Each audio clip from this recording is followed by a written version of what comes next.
cikgu tu nak menanda, dia rasa konteks ini dia dah bunyi Indonesia. Jadi betul, saya setuju dengan apa yang cikgu tu sampaikan. Apa belajar bahasa Melayu? Bahasa Melayu sangat tertarik. Ya, enggak sulit. Susah. Sulit, that one is more to Indonesian. Ya, okay. Supaya bagi kemaluan kepada satu pengajaran pada budak-budak lain. Rakyat telah mula hidup di sebuah negara yang berpuluh-puluh Belum lama ini, jagat maya Malaysia dan Indonesia diramaikan oleh video viral seorang guru perempuan di Malaysia yang menegur muridnya karena memakai kata-kata berbahasa Indonesia dalam tugas sekolah. Katanya, jangan pakai kata merencanakan, teman-teman, atau rumah sakit. Anehnya, bukannya mengoreksi, banyak warganet Malaysia justru membela sang guru. Faktanya, kata-kata tersebut justru tercatat dalam Kamus Dewan, Kamus Resmi Bahasa Melayu di Malaysia. Lantas, apa sebenarnya yang dipermasalahkan? Bahasa Indonesia dan Melayu memang satu akar, tapi kini tumbuh jadi dua pohon berbeda. Lucunya, banyak istilah dalam Kamus Dewan justru menyerap dari Kamus Besar Bahasa Indonesia. Maka, menyalahkan murid karena memakai istilah yang sah secara linguistik, justru menunjukkan krisis identitas. Masalah ini lebih dalam dari sekadar bahasa. Ini tentang ego nasional, ketidaksiapan mengakui bahwa bahasa Indonesia kini lebih tertata, diterima global, bahkan diajarkan luas. Di Indonesia, satu bahasa mempersatukan semua. Di Malaysia, multibahasa justru membuat Melayu tersisih. Saat Indonesia membangun dari persatuan bahasa, Malaysia justru mulai panik bahasa nasionalnya makin dilupakan.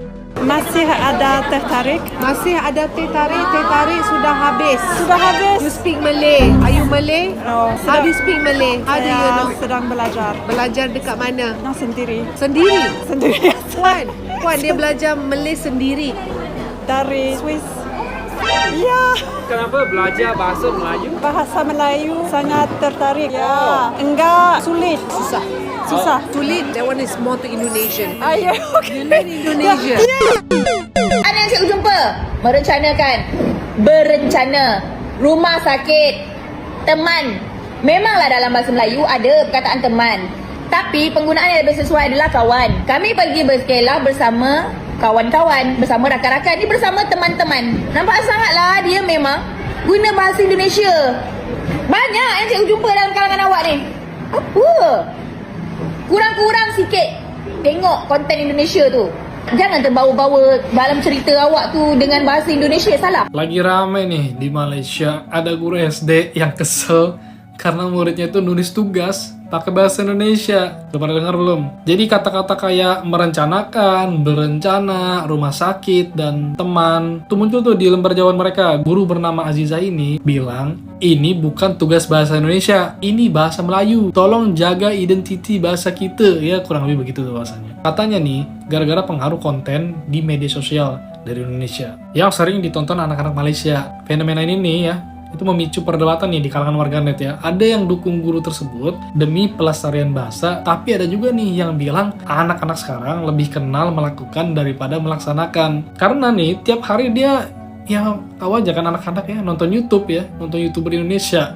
Nah, jadi gimana nih menurut kamu? Apakah ini tanda soft power budaya digital Indonesia makin kuat, atau justru perlu perhatian lebih soal pelestarian bahasa lokal nih? Okay, Assalamualaikum korang. Siapa yang dah tengok video daripada Cikgu Azizah ni? Okay, saya sangat setuju dengan apa yang Cikgu Azizah ni cakapkan. Tapi ada dua komen yang saya nampak dekat dalam video ni. Nampak tak dekat bawah tu dia kata perkara kecil sengaja diperbesarkan. Lepas tu dia kata cikgu tu mengarut.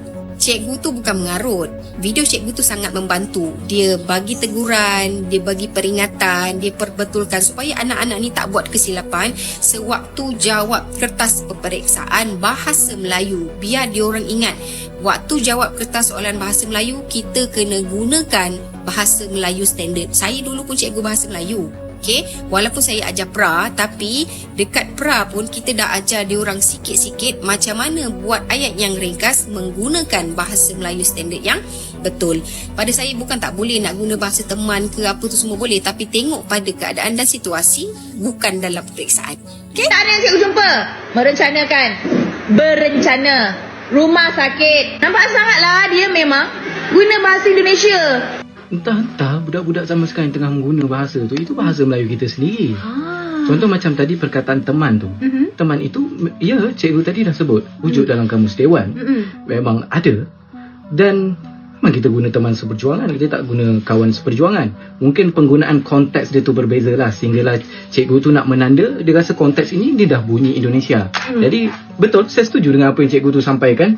Dan berkenaan penggunaan bahasa Indonesia ni mungkin atas dasar negara juga, kerana orang tanya kepada kita, boleh tak kita nak jadi macam Indonesia yang semua akan terus bercakap bahasa Indonesia? Jawapan dia tak boleh.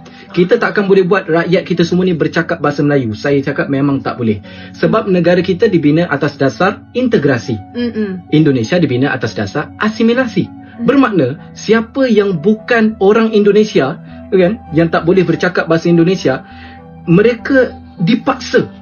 Sebab itu kalau kita lihat muka Jawa tapi nama Cina. Nama Cina. Tapi kalau kita di Malaysia integrasi, kamu boleh terus amalkan apa fahaman kamu, kamu boleh terus bercakap dalam bahasa kamu.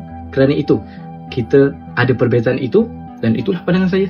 Hey bro, dengerin baik-baik. Kita sebagai orang Indonesia tidak pernah memaksa orang dari luar Indonesia untuk bisa berbahasa Indonesia ketika mereka datang ke Indonesia.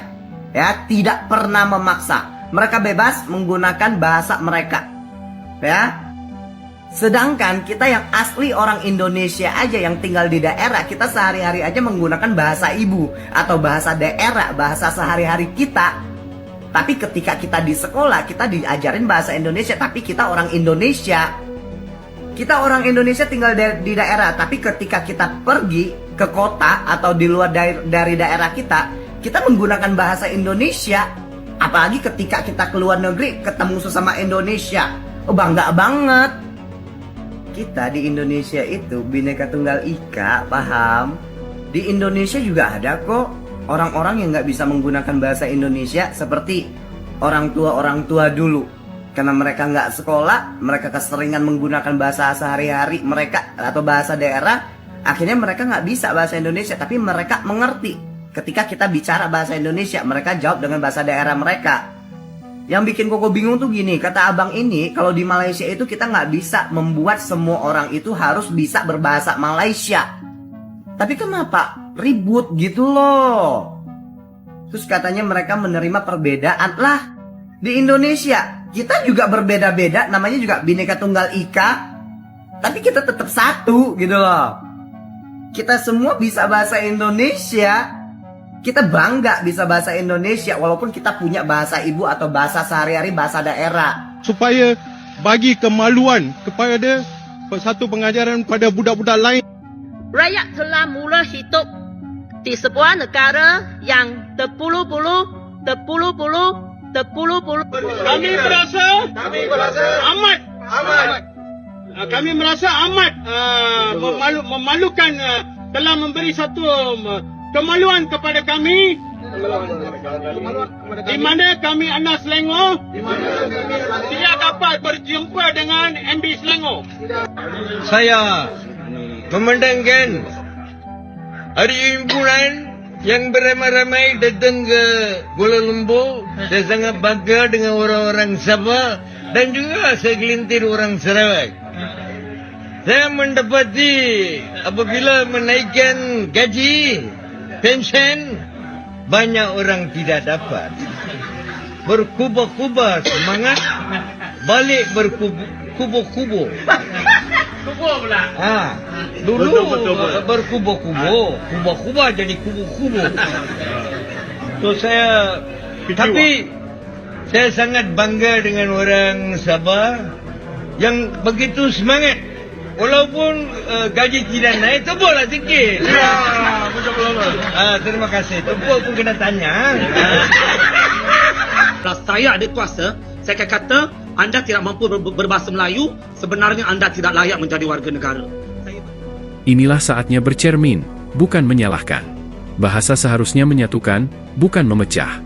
Jika ingin dihormati dunia, rawatlah bahasa sendiri, bukan sibuk menyalahkan pengaruh dari negeri tetangga.